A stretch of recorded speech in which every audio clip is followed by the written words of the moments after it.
कल रात पूरी दुनिया सो रही थी सिवाय एक देश के, और वो देश कौन है? वो देश है दोस्तों इजराइल।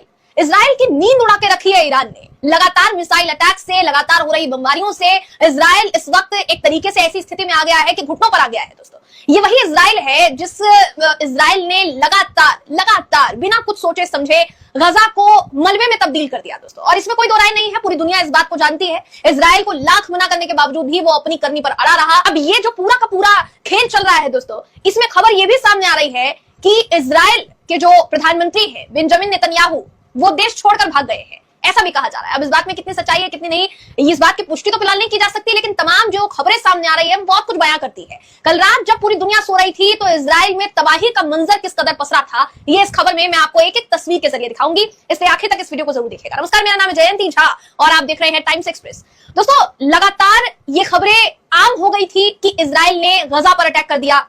इजराइल के अटैक से कहीं ना कहीं गजा का एक और इलाका जो है वो तबाह हो गया। इस तरीके की खबरें आम हो गई थी, लेकिन कुछ दिनों से ये खबरें आम हो गई हैं कि इजराइल के कई इलाके आग में जल रहे हैं। जी हाँ, वहां मिसाइलों का अटैक इस कदर हुआ है कि तबाह हो गए वो शहर।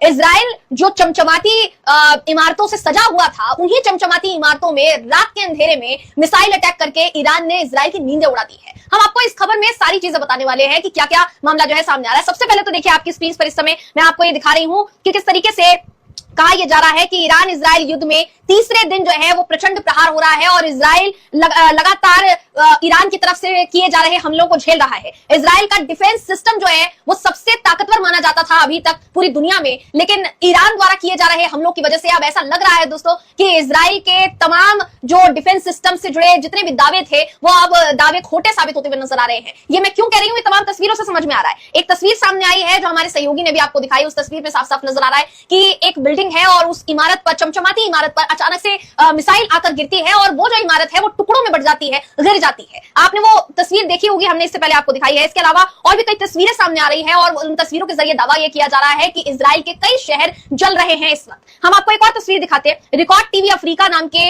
एक एक्स ट्विटर अकाउंट है, इसमें लिखा है कि more flames and destruction in south in Israel, Iran's latest attack target multiple locations throughout the country, footage from Haifa, Israel following an Iranian ballistic missile strike. ये जो missile का इस्तेमाल Iran कर रहा है दोस्तों, इस तरीके की मिसाइलों का इस्तेमाल पहली बार किया जा रहा है, ये भी खबर सामने आ रही है। हम आपको दिखाना चाहेंगे जरा, ये जो तस्वीर सामने आई है, आपको ये तस्वीर दिखाते हैं, उसके बाद बताते हैं कि इजराइल के और कौन कौन से शहर है जहां पर इस वक्त तबाही का मंजर पसरा हुआ है। उससे पहले आपको ये वीडियो दिखा देते हैं, उससे पहले वीडियो देखिए।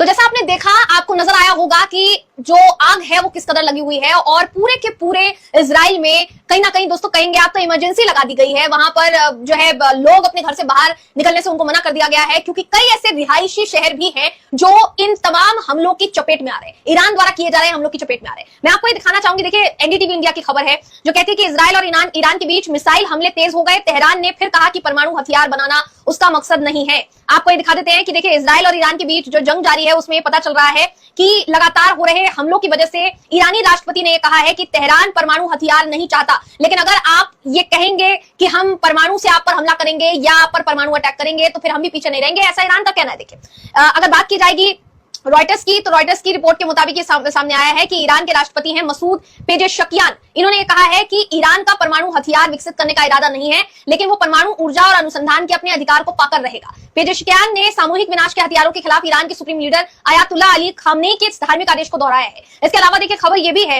कि ईरान ने यह कहा है कि सफलतापूर्वक इजराइल पर हमला किया गया है। और भी कई खबरें सामने आ रही है जिसमें बताया जा रहा है कि इजराइल पर ईरान के ताजे हमले में 3 लोगों की मौत हो गई और साथ ही जितने भी ईरान में पढ़ रहे छात्र हैं वो डरे सहमे हुए हैं। जाहिर सी बात है, किसी देश में आप पढ़ने के लिए जाते हैं और वहां अचानक रातों रात इस तरीके के हमले देखने को मिले। आपके बालकनी के बाहर की जो आकाश है, जो आसमान है, उसमें सिर्फ और सिर्फ आपको चमकती हुई लाइटें दिखे और वो लाइटें और कुछ नहीं बल्कि मिसाइल हो दोस्तों, तो वो देखकर कोई भी सहम जाएगा। इसके अलावा देखिए ये भी बताया जा रहा है कि ईरान की मिसाइल हमलों के बाद दर्जनों इजरायली नागरिकों को अस्पतालों में भर्ती कराया जा रहा है। काफी नागरिक जो है वो घायल हुए हैं, तो यानी समझा जा सकता है कि इजराइल के हालात कुछ ठीक नहीं है। कुछ क्या बिल्कुल भी ठीक नहीं है। यह भी कहा जा रहा है कि लगातार हो रहे हमलों की वजह से नेतन्याहू के जो बेटे की शादी थी उसको कैंसिल करना पड़ा है। इस तरीके की खबरें भी चल रही है दोस्तों, और ये जो खबरें हैं ये कहीं ना कहीं देखिए दर्शाती है कि इजराइल को लेकर आने वाली जितनी भी खबरें हैं वो कितनी ज्यादा चौंकाने वाली है। कई ऐसी खबरों ने ये भी कहीं ना कहीं साबित कर दिया है